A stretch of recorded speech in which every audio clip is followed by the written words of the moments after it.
Welcome to trade root.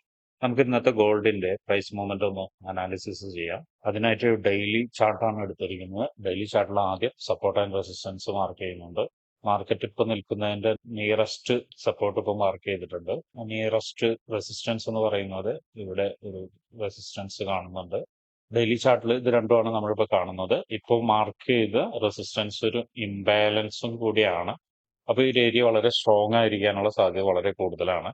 നമുക്ക് ഇതിനെ കുറിച്ചിട്ട് കൂടുതൽ അറിയാൻ വേണ്ടി ചെറിയ ടൈം ഫ്രെയിമിലേക്ക് പോകേണ്ടതുണ്ട്. പക്ഷെ അതിനു മുന്നേ നമുക്ക് ഇന്നത്തെ പ്രധാനപ്പെട്ട ന്യൂസുകൾ എന്തൊക്കെയാണെന്നൊന്ന് പരിശോധിച്ചിട്ട് തിരിച്ചു വരാം. ഇന്നത്തെ പ്രധാനപ്പെട്ട ന്യൂസ് ഇന്ത്യൻ സമയം 5:45 ADP non farm employment change ഉണ്ട്. USD-യിലാണ്. അത്യാവശ്യം മാർക്കറ്റിനെ എഫക്ട് ചെയ്യാവുന്ന ഒരു ന്യൂസ് ആണ്. അതുപോലെ തന്നെ USD-യിലെ ISM സർവീസ് PMI ഉണ്ട് 7:30. ഇത് രണ്ടും അത്യാവശ്യം മാർക്കറ്റിനെ എഫക്ട് ചെയ്യാവുന്ന ന്യൂസ് ആണ്. പിന്നീട് CAD-ൽ വരുന്നുണ്ട്.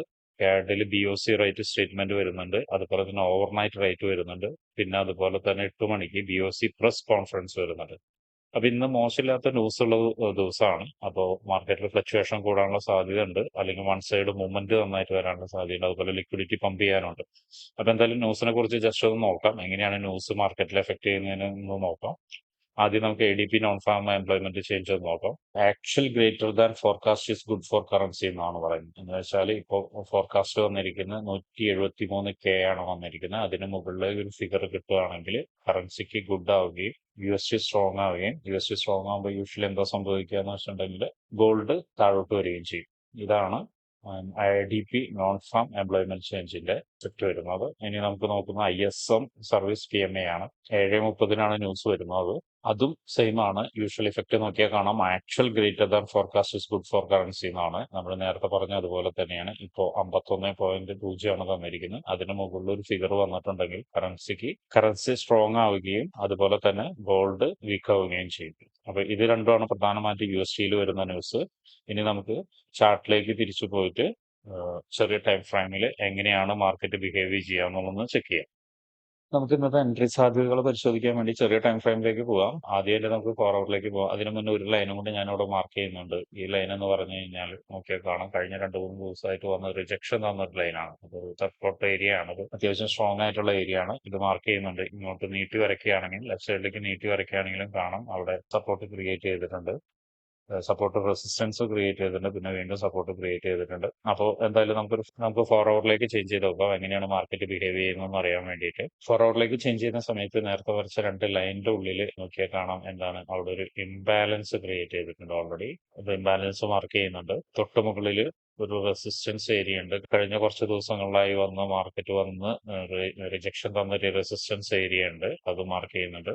മാർക്കറ്റ് ഇപ്പോ നിലവിൽ മാർക്കറ്റ് ഈ ബാലൻസിലേക്ക് അപ്രോച്ച് ചെയ്തുകൊണ്ടിരിക്കുകയാണ്. 4 അവറിലായതുകൊണ്ട് നമുക്ക് വലിയ സ്റ്റോപ്പ് ലോസും മറ്റും വരും. അപ്പോൾ കുറച്ചും കൂടി ചെറിയ ടൈം ഫ്രെയിമിലേക്ക് പോയിട്ട് എങ്ങനെയാണ് അതിന്റെ സാധ്യത ഒന്ന് പരിശോധിക്കാം. 1 അവറിലേക്ക് പോവുകയാണ്. 1 അവറിൽ പോകുമ്പോഴും അതുപോലെ തന്നെ FEG നിലനിൽക്കുന്നുണ്ട്. കുറച്ചും കൂടി റിഫൈൻ ചെയ്ത് കിട്ടുന്നുണ്ട്. ഒരു ഏരിയയിലേക്ക് ആകുമ്പോൾ FEG റിഫൈൻ ചെയ്ത് കിട്ടുന്നുണ്ട്. കുറച്ചും കൂടി നോക്കുകയാണ് 1 അവറിൽ നോക്കുകയാണെങ്കിൽ വേറൊരു മുകളിലൊരു റെസിസ്റ്റൻസ് ക്രിയേറ്റ് ചെയ്തിട്ടുണ്ട്. ഇപ്പോഴും എൻട്രി പോസിബിലിറ്റി ആണെന്ന് ചോദിച്ചു കഴിഞ്ഞാൽ ഒരു സെൽ എൻട്രി ഇവിടെ കാണുന്നുണ്ട്. പക്ഷെ ഒരു പ്രോബ്ലം എന്താണെന്ന് വെച്ചിട്ടുണ്ടെങ്കിൽ നമ്മൾ ഇവിടുന്ന് എടുക്കുകയാണെങ്കിൽ വലിയൊരു സ്റ്റോപ്പ് ലോസ് ആയിരിക്കും ഒരിക്കലുണ്ടാവും.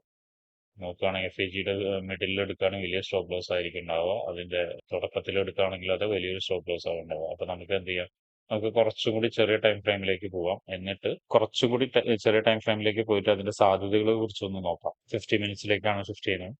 50 മിനിറ്റ്സിലേക്ക് ഷിഫ്റ്റ് ചെയ്യുന്ന സമയത്ത് ഇവിടെ ഒരു ചെറിയ FEG ഉണ്ട് ആക്ച്വലി. പക്ഷെ അത് നമുക്കൊരു FEG ഒരു പരിപൂർണമായിട്ടൊരു FEG എന്ന് കൂട്ടാൻ പറ്റില്ല. കാരണം അത് ഓൾറെഡി മുകളിൽ നിന്ന് കുറച്ച് ഏരിയ എടുത്തിട്ടുണ്ട്. എന്നാലും മാർക്ക് ചെയ്തിടുന്നുണ്ട്. ഞാനിവിടെ ഒരു FEG ആയിട്ട് മാർക്ക് ചെയ്തിടുന്നുണ്ട്. കുറച്ചും കൂടി നല്ല FEG വരുന്നത് അതിന്റെ കുറച്ച് മുകളിലാണ്. FEG എന്ന് പറഞ്ഞാൽ ഇതും എടുത്തിട്ടുണ്ട്. പക്ഷെ ഇതിന്റെ ഒരു സാധ്യത എന്ന് പറയുന്നത് അതൊരു റെസിസ്റ്റൻസ് ഏരിയയും കൂടിയാണ്. നോക്കിയാൽ കാണാം റെസിസ്റ്റൻസ് ഏരിയയും കൂടിയാണിത്.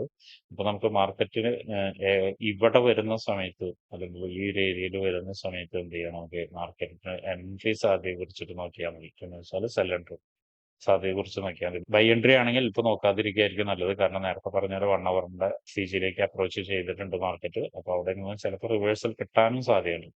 അപ്പോൾ നമുക്കൊരു എൻട്രി കൺഫർമേഷൻ കിട്ടിയതിന് ശേഷം മാത്രം എടുക്കുക. അത് ചെറിയ ടൈം ഫ്രെയിമിലേക്ക് പോകുന്നതായിരിക്കും ഏറ്റവും നല്ലത്. ചെറിയ ടൈം ഫ്രെയിമിൽ നിന്ന് നമുക്കൊരു എൻട്രി കൺഫർമേഷൻ അല്ലെങ്കിൽ മാർക്കറ്റിന്റെ ഒരു റിവേഴ്സൽ തരികയാണ്, സ്ട്രക്ചർ ചേഞ്ച് തരികയാണെങ്കിൽ നമുക്ക് ആ ഒരു സമയത്ത് നമുക്ക് എൻട്രി എടുക്കുകയായിരിക്കും നല്ലത്. ഇപ്പോഴത്തെ ഒരു പ്ലാൻ അനുസരിച്ച് ഇവിടെയാണ് മാർക്കറ്റ് എൻട്രി എടുക്കുക 15 മിനിറ്റ്സിലാണ്. എന്നാൽ പോലും വലിയൊരു സ്റ്റോപ്പ് ലോസ് ആണ്. 15 മിനിറ്റ്സിൽ നിന്ന് വന്നു കഴിഞ്ഞ് കഴിഞ്ഞാൽ നേരത്തെ വരച്ച ലൈൻ ഇവിടെയാണ് നമ്മൾ ടാർഗറ്റ് വെക്കുന്നത്. മാർക്കറ്റിന്റെ ഒരു കണ്ടീഷൻ അനുസരിച്ച് ചിലപ്പോൾ ഇതിലേക്ക് നമ്മൾ എക്സിറ്റ് ചെയ്യാനുള്ള സാധ്യതയുണ്ട്.